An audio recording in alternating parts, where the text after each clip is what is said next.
bandiraɓe musidɓe tedduɓe hettiɓe amtuɓe yebde a yawa habrirde Piinditv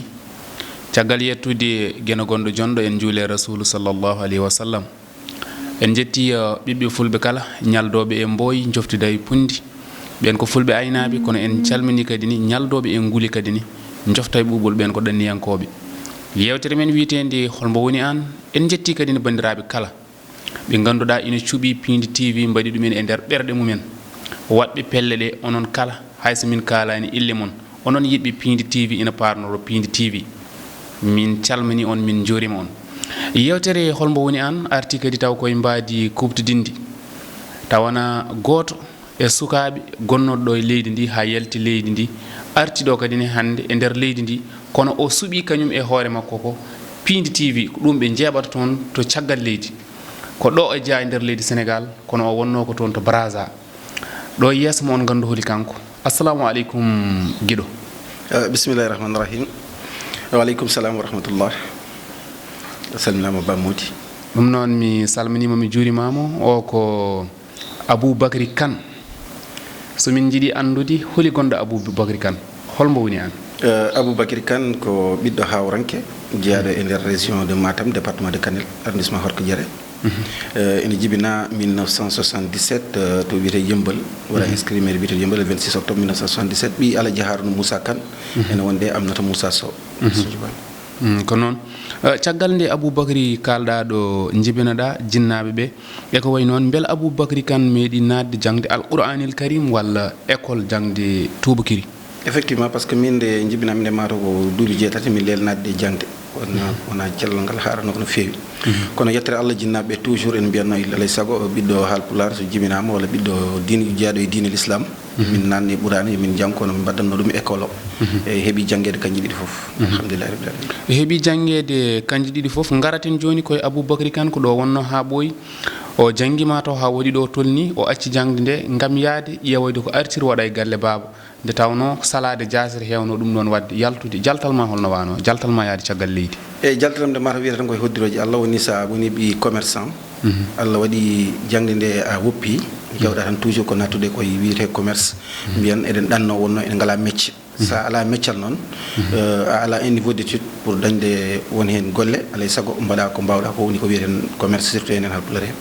donc koyngal jinnaɓe tan rewa ko ɗanngal kadi ko ɗum woni ko mbatta toon to leydi mbitendi Congo Brazza toon to Brazza ɗo gonɗa to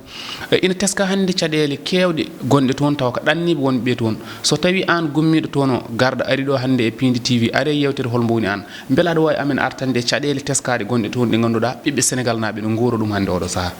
BAAMODI ɗum ɗo mi softat hen no feewi wonno hamin goni e dente mawɗe ɗe min goni to Brazza to ɗi ganduɗa hamin jeeya e ardiɓe ɗeɗon dente woni koyno dente jokkere endam saabu eɗen gandi hannde ladde nde no muusi ɓe mbi ladde anda ɓi moƴƴo kono ɓi moƴƴo ene foti andude hoore muɗum donc ene teskita e nder 60% des jeunes wonɓe hannde e nder diaspora o ko sukaɓe tokosɓe eyyi tampere nde ɓe gondi toon nde hannde goto e mabɓe foof ene tampi donc ɗum ɗon tagui enen mbaɗa pelle e jokkere endam saaha foof jomum nanggue hen saaha foof jomum jogui probléme kayitaji eɗen heewi noon wiyeɗe pays Sénégal émergent walla leydi ndi ne waɗa émergent kono goto e mabɓe fof hannde sa wi ɗum yo artu wiyatma somi arti holto nangganni donc ɗum tagui noon alay saago ene waɗi caɗele kala biɗomo hannde ɗannugal ala caɗele waɗi caɗele tigui ina waɗi caɗele tigui kono mataw eɗon jogui toon consul général mo ganduɗa ko joɗani toon Sénégal naaɓe o kankone tawde ɗeɗon caɗele kayitaji no goodi ko ɓe garata ƴewde kayitaji walla eɓe gara ko consul o woni mbo daraki darde mum walla so tawi emo dari kam gartana min toon e aɗa andi Brazzaville Congo e hoore muɗum ko ambassade woni toon ene waɗi noon consul toujours représentant par ce que eɗen gandi ambassade e consul golle ɗiɗi cirtuɗi gon ɗon consul kamɓe jogui yimɓe wonɓe leydi nde ambassade jogui banggue corps diplomatique donc noon sukaɓe fuutankoɓe wonɓe toon walla Sénégal naɓe en général mbiyeten jaafa ɗon en jogui caɗele toujours wadde rapproché laamu par ce que enen gowɗen tan kala ko hefti en tan mbiyaten ko laamu sans eɗen jejjita enen part de responsabilité mo joguiɗen hen ko par ce que leydi janandi aɗa fondi wonde être à jour jogoɗa kayitaji leydi ndi mbaɗa respecté loi ji leydi ndi hen saji noon ene waɗa eɗen mbasa wasde respecté walla taw ko caɗele hefto jomum woƴe no yoɓiri loi no ñamiri ha taga wawata wadde respecté loi leydi ɗum woni noon hen sahaji eɗen waɗa caɗele par ce que minen wonɓe toon ɓe hamin dañi hen saaha probléme uji kewɗi saaha foof ma jaha jaltinoya bandi wiyama nangama bona ɗum de séjour walla nangama probléme de caɗele tan ganduɗa alay saago eɗen pewni pelle jokkere endam eɗen jaaha hen jamma ñalon pour ƴewde ɓeltude jomumen kono vraiment ɗum fof jeeya koye tampereji jeeya koye tampereji pelle jokkere endam ɗum ko pelle dariɗe saaha fof wawde yoltude kala jaggaɗo ɓe jaaha ɓe darano ɗum walla kala dañɗe caɗele yidde artude ga e leydi he ɓe ballodira men ko walla ko honde hono sifa pelle ɗe cifori e adata pelle jokkere endam tan ko leydi fof normalement ene fota wadde colonie so tawi leydi sénégal enaɓe fof ene kawri goni leydi ene foti jogade colonie colonie noon firti ko kala sénégalais kala ɗemgal mbawɗa jogade taw aɗa jokkodiri colonie aɗa fiya lewru fof temedde ma ɗiɗi walla temedde ɗiɗi walla nogas to hawra ɗum woni janggo e janggo ko on kees dañat kalis mawɗo leydi kay so ari ene foti andude colonie holto yarata en jogui kalis waɗala kalis woda ko rokki ɗumen waɗa keesuji muɗumen hono ɗum ɗon janggo janggo marde tali so neɗɗo maayi ƴeewe holno nawtirte hen so nde dañi caɗele ƴeewe holno nawtirte hen so nde dañi probléme magasin muɗum ƴeewe holno wallirte hen to junggo mum heɓani caggal muɗum wonno aɗa jogo ni kono won situation to heftotoma tan alay saago bande en garata to arade haade an hoorema ƴewde holno ballirta hoorema ɗum ɗon tagui noon eɗen ƴeewa comme no ballirten jomum toujours mais ene waɗa caɗele tan par ce que yimɓe hande kolodirani kadi jondirani ɗum tagui gueɗe ɗen muusi kutodirani kono jonodirani kadi nde tawno en jarat ndewmi takil ko wona ko ɗum Aboubacry Kane ko dillowo e dawrugol woni politique ene teska e Aboubacry Kane Roma jarribo ɓennuɗo campagne o waɗi campagne mawɗo gam yaadude e mawɗo leydi o ha mawɗo leydi o jotti gartanamini e on fonno eyyi aɗa andi Aboubacry Kane Allah waɗi ɗum e politique mata o cikkumi kono jarmi duuɓi sappo mbiɗa jooɗi damal galle mbiɗa yewde e nenam o wi kam poɗɗa waɗi politique par ce que kala ko addata mi joguino hen miijam hay nder famille to jibinami ɗo ɗum noon rewi kam ha to Madji Diop Yallah ɓuɓan ɗum ene wonde Robert Sagna en ɗo henno ancien ministre ɓattimiɓe en tant que woodi koɓe dokkolli kam e lawol kono noon nanmi e politique tan tigui rigui ko 2010 nde Macky ummi assemblée nationale min jeeyno e dariɓe damar galle makko to maire Mosɗo guila nden noon min mbaɗi adhéré e idéologie ko mbiyeten idéologie woni yiyande nde ganduɗa o joguino ɗum guila omo woni e gouvernement Abdoulaye Wade tagui ɗen rewde oɗon idéologie noon hay ñalawma hande eɗen mbaɗi ɗum ɗo combatté oɗon idéologie eɗen mbaɗa défendre kadi parti o saabu en mbaɗi adhéré e parti eɗen jogui membre carte de parti o tagui noon guila nden ha joni koye oɗon combat tan min goni koye oɗon combat gonɗon kadi ni woni oɗo gon sippiro ko won wutte mbo ɓorniɗa toon ko an wonde gardiɗo toon sukaɓe jeeyaɗo kadi ni e cosére ɗum noon so tawi emin mbawi aɗa wawi min artande hen en teskima mawɗo leydi o tampere nde tampuɗon nde jottima kono sénégal naaɓe so tawi waɗi won weltiɓe kono woɗɓe beltaki eyyi ɗon banggue gardugol ma toon cosére o kadi ne caɗele tengtuɗe ɗe ganduɗa ɗe yimɓe goyata toon ɗe yimɓe goyata ga an holno gurdirɗa ɗum aɗa andi BAAMODI namdal ngal mbiɗa ngal banggue cosére sen garti e politique min hamin mbawi wiide min nous sommes des membres fondateurs de cosére ɗo to Pikine ɗo to min jibina ɗo Allah waɗi hamin ɗannima cosére tawi min to min goni kadi parti mbaɗi feere ha cosére ari e ballal musidɗo men goto biteɗo Barlamin Kane mo ganduɗa hande diaspora Afrique centrale fof no gandima min cuɓana noon président dariɗo biteɗo Mamadou Sebor Ba neɗɗo l'infatigable mbiyetamo cœur de lion Allah waddi noon min mbi joni ɓaɗi ko politique te eɗen gandi politique président Macky Sall en namdi social donc ɗum ɗon ko pour tongandema tan sen garta e caɗele ko wasde min nanguirmi ɗum wona caɗele kono ko manque de communication no woodi saabu eɗen gandi hande réseaux sociaux o no wayi eyyi donc wonko jiiɗen saabu so tawi eɗen daara statistique uji tugganma Senghor hay tan ma Abdou Diouf hay tan ma Abdoulaye Wade Abdoulaye Wade hay tan ma Senghor so tawi en gaari statistique uji tan min mbi omo jeeya et les meilleurs présidents kono so tawi en mbi ala ko jiiɗen il faut ganden communication hanki o e communication hande wona gotum donc ene waɗi manque de communication manque de dialogue mo ganduɗa on woni jooɗade jonde tan yewtidde ha yimɓeɓe ganda wonko waɗa ɗum ɗo waɗama mais waɗama eɗen poti toppitade ko waɗa ko ha feewa eɗen noon holgo ɗum ko poɗɗen ɗaɓɓude saabu il faut yimɓeɓe en poti andine d' abord ko woni élection ko firti carte électeur ko woni citoyen par ce que aɗa foti jooɗade ƴeewa an holko poɗɗa waɗande leydi ma wona holko leydi am foti waɗandemi par ce que il faut ƴeewa an ko poɗɗa waɗande leydi ma ko ha gasa saɗa jogui oɗon idéologie tan aɗa andi an ko rewnuma e neɗɗo tan a tampata mais so tawi noon ndewiri tan e jomumen tan wonko poɗɗen hebde so ɓooyi noon ma wot ko keɓɗen kono ma wotɓe hadɗen kono aɗa andi Seydi Kane wonko minen wonko yimɓeɓe ina donki ɗum famde jogade carte mum donc wawde vodde e andude hol kuccam ɗam jogui mawɗo leydi kadi ko fawi ko dow mum kono en teskima mawɗo leydi en jii ko ari ko en jik boyani ko sukabe fuutankobe wawdi yaltude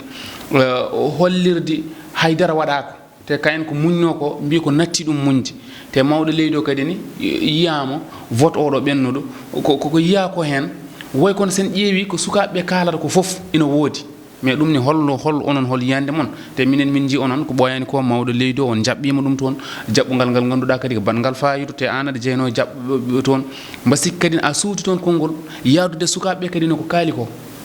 non arandi dum woni ko kaali ndo joni ko concernant ko yimbe be kalta ko min wonno jirumi neddo fo e wonno yirata analyse am politique ko rokkimi o joodima pendant 7 ans duubi jeedidi 2012 ha 2019 nde o joodi nde won ko ganduda wadama e der région ji meden wala département ji to mi jimbaade parce que pudden haalde ko haala meden enen e dow dum don won ko ganduda wadama kono won ko heddi mi medi nande honorable député le questeur à l'Assemblée nationale Daouda Moussa Dia o wadi recevoir le ministre Oumar Youm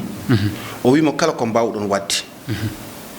yaltata en tant que yimbe be mbadan désenclavement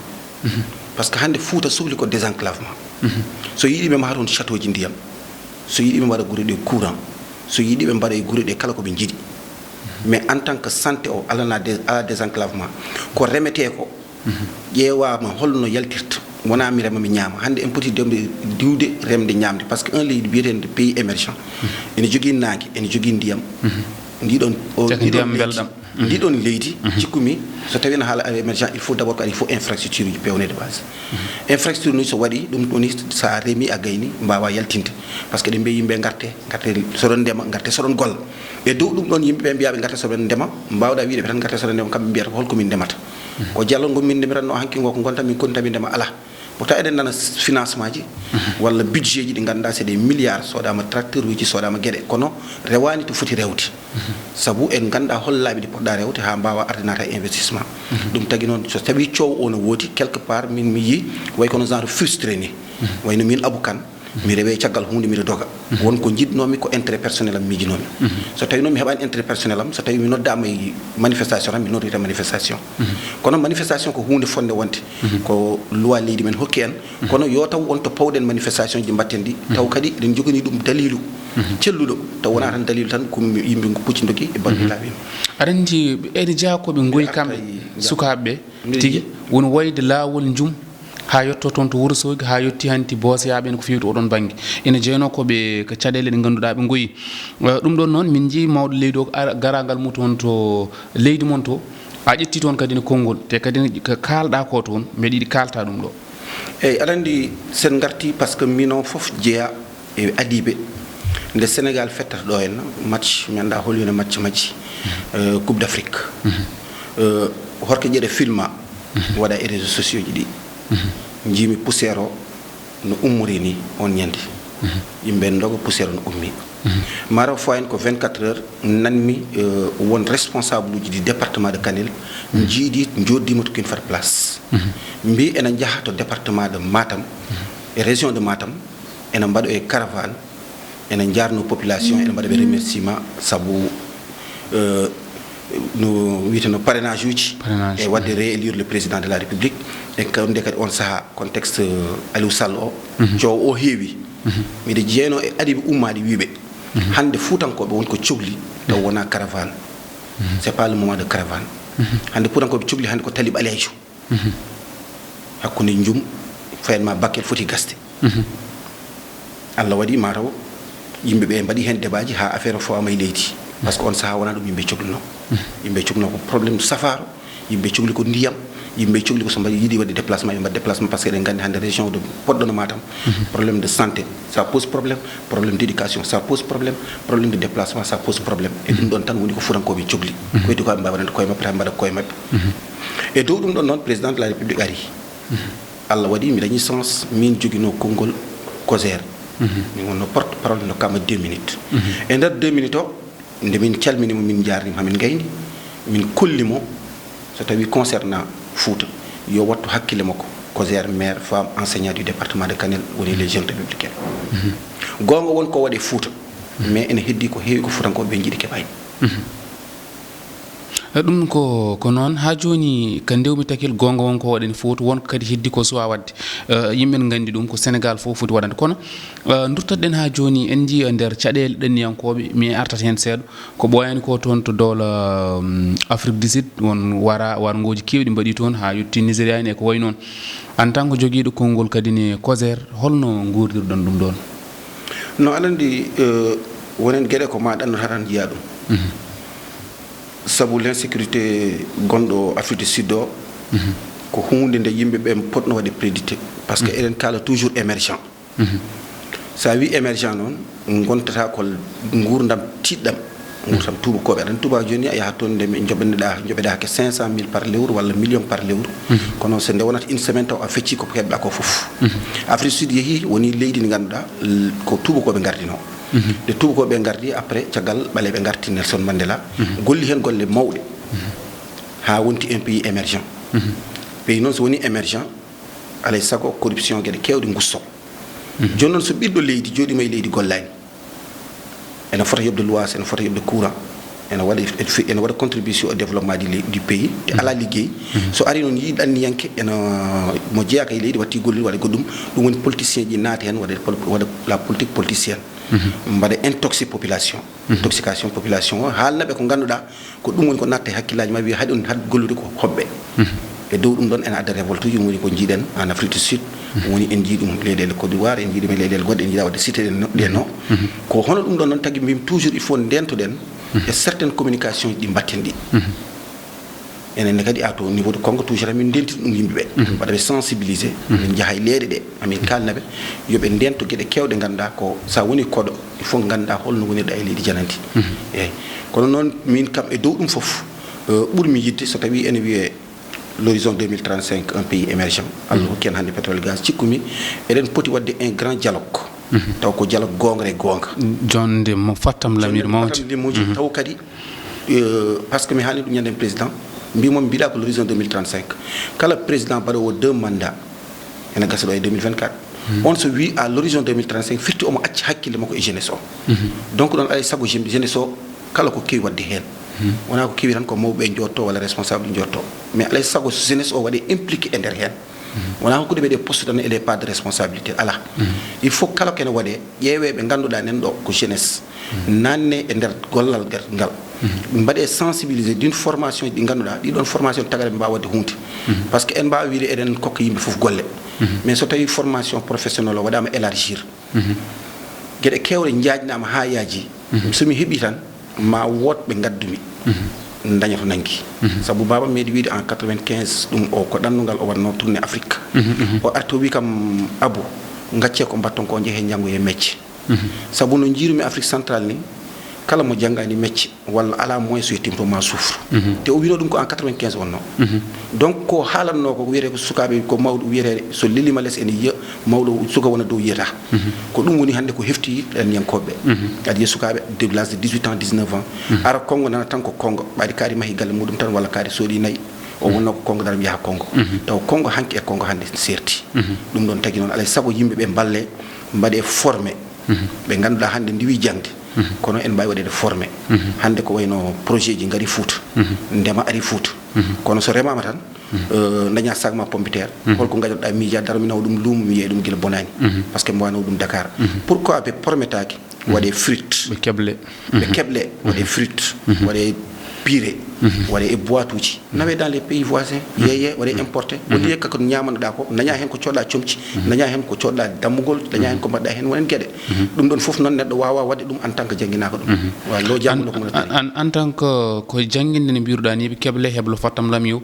eden terndira hojomaji men ko wona ko dum ko minji mawdo leydo rewtude kanyum kala ko wiite dente gonoje caggal leydi woni mouvement ji o rewti dum onon hol yande moni dum so dum yawti kadi namna dimmal gal ko minji bawrital hakkunde makki e maître wat onon ni holno ngurdidom dido didi wiide o rewti kala mouvement badannodo e kanko e makki e wadde wawride dum ne betti yimbe be woni wiyannobe wawata wadde kon non hunde hande no jaaki Sénégal naabe fof bon mi arti to bangue mouvement ji di batandi mouvement ji di fof no gandu non c'était juste du camouflage C'était politique, jomum dit un deuxième mandat, c'était tout à fait normal, voilà, après tout on est guerre. Ça beaucoup un parti mon ganda ko parti to koso.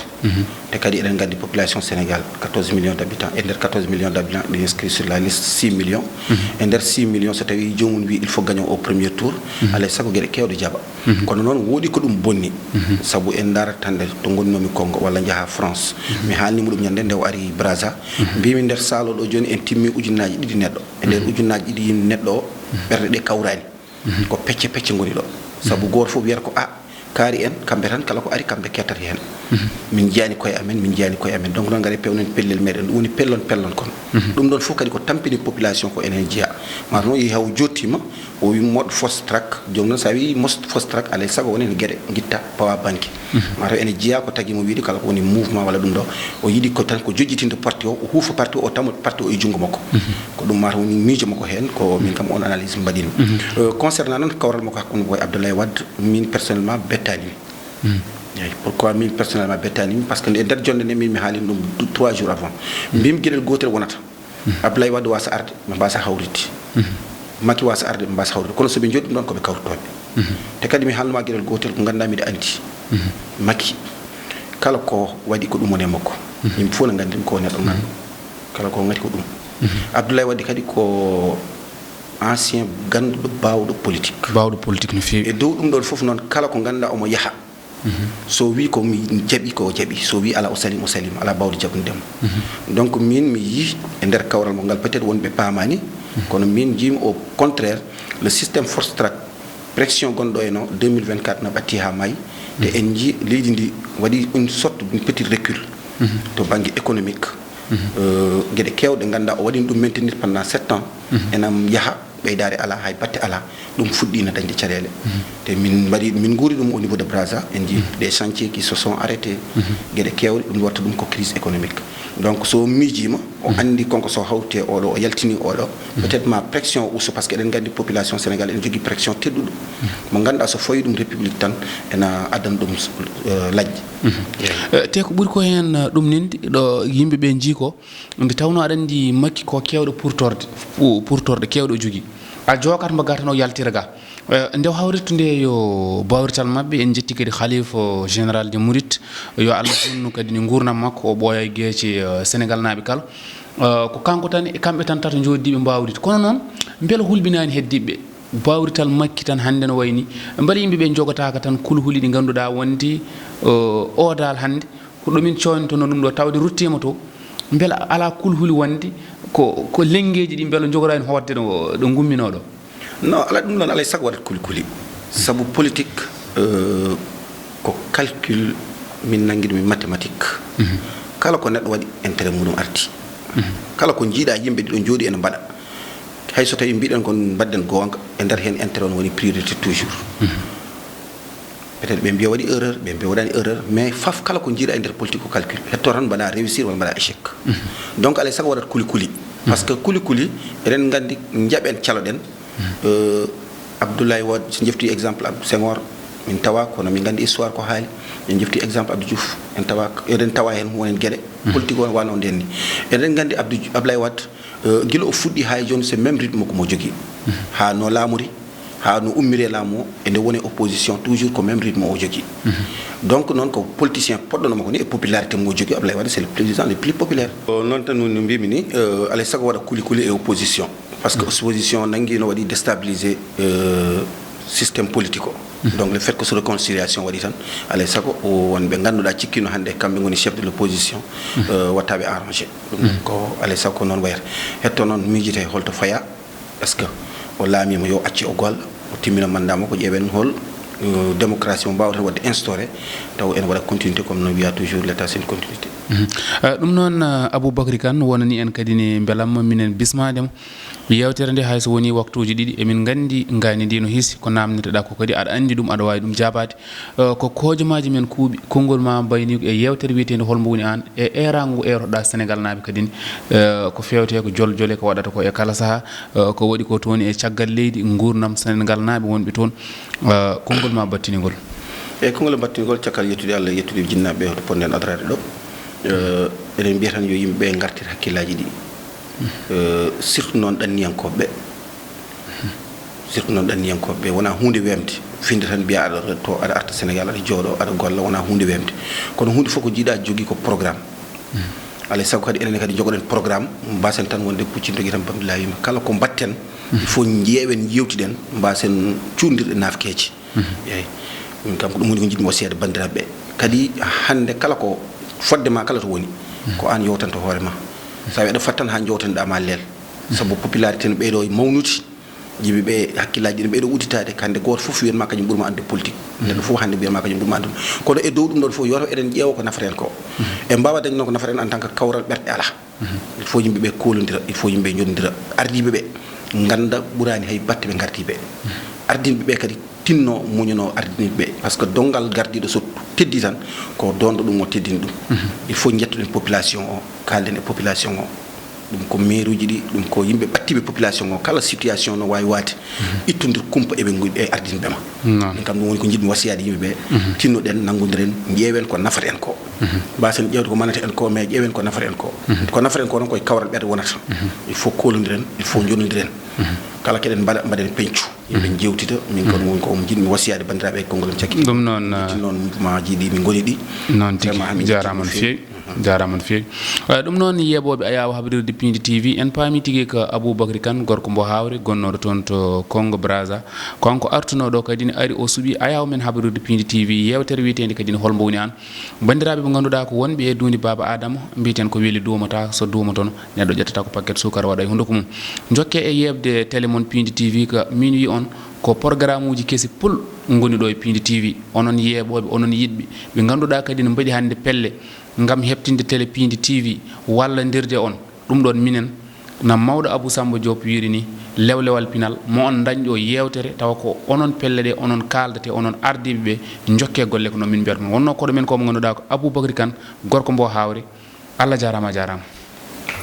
merci beaucoup